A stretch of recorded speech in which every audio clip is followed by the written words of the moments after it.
Hi guys, it's James here from Knife Depot in Australia. Today we're just doing a overview, just a quick comparison video of three Kershaw knives that we've got in stock.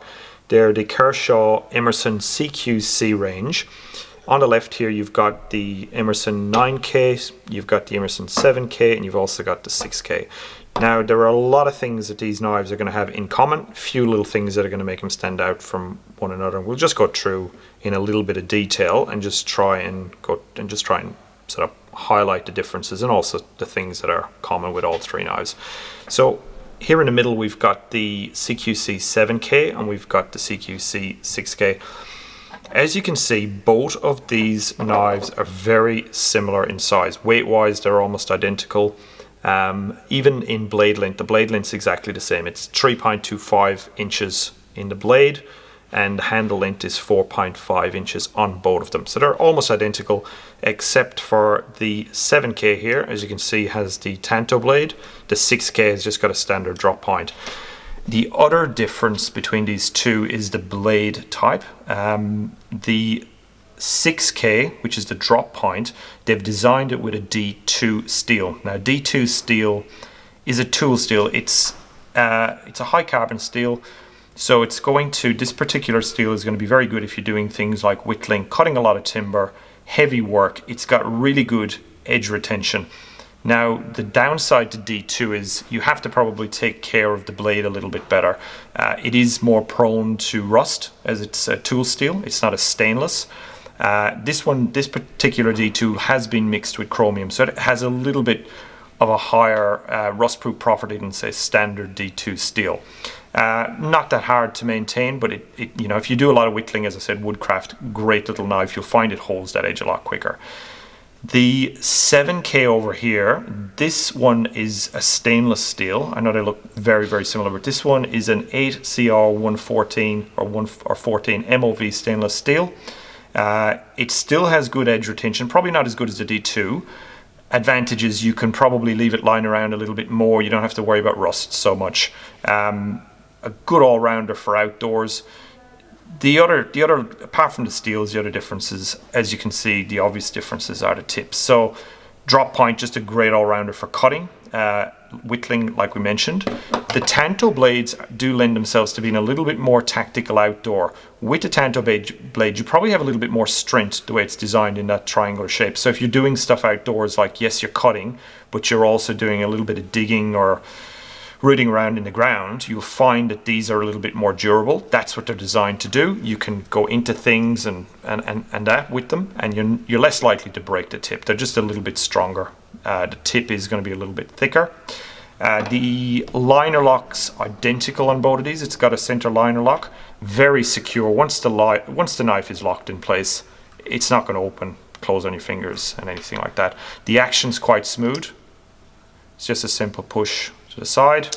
You can close the knife. They open quite quickly. You can open these knives with just one hand. So if you're doing something holding it with one hand and you need to get your knife to cut something, it's very easy to open the knife. You cut, close, and put it back in your pocket. The other thing on these knives are the scales. They have a G10 scales.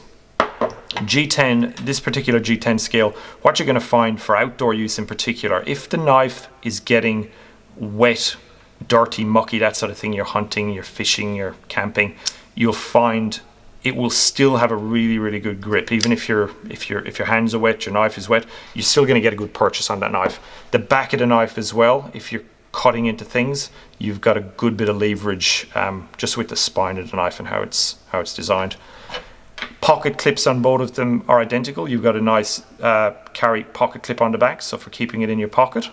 And it's not a complete conceal. It's not the deepest of carry pockets. It does stick up a little bit. You'll have maybe 10-15 mil sticking out of your pocket, but it still does sit in there quite securely. So that's the 7K and the 6K. Now over here on the left, you'll see the 9K. You can kind of see from the video there is a considerable size difference. So the 9K still has the G10 scales, so you're going to get that really good outdoor grip if it's in a sort of a wet environment. The steel on this is HCR 114 MOV, the same as the 7K. So even though it doesn't probably have the same edge retention as a D2, it's still it's still going to give quite a good edge retention. It is stainless, so if it's left outdoors, if it gets wet, you're not going to have to worry about the blade rusting up on it. You can also see this one is black. It is designed to be, you know, more of a tactical color and everything. This one is in your hand. If you compare the two of them, you can see this is much smaller, a lot easier to carry around instead of an everyday carry. This is probably more of a knife that you would use if you were a hunter, fisherman, camper, outdoors sort of a thing. It is designed to do heavier work.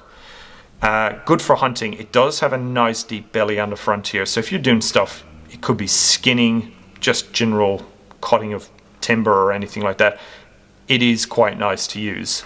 Again, it's got just a standard liner lock, so it is quite easy to open and close.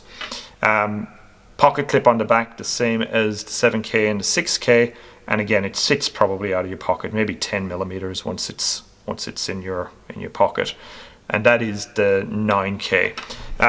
They're all three knives, really good knives, very affordable. Obviously they have different purposes, there's slight differences, but it obviously depends on your purpose.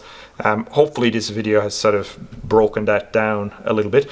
If you have any comments or anything, please let us know in the comments below.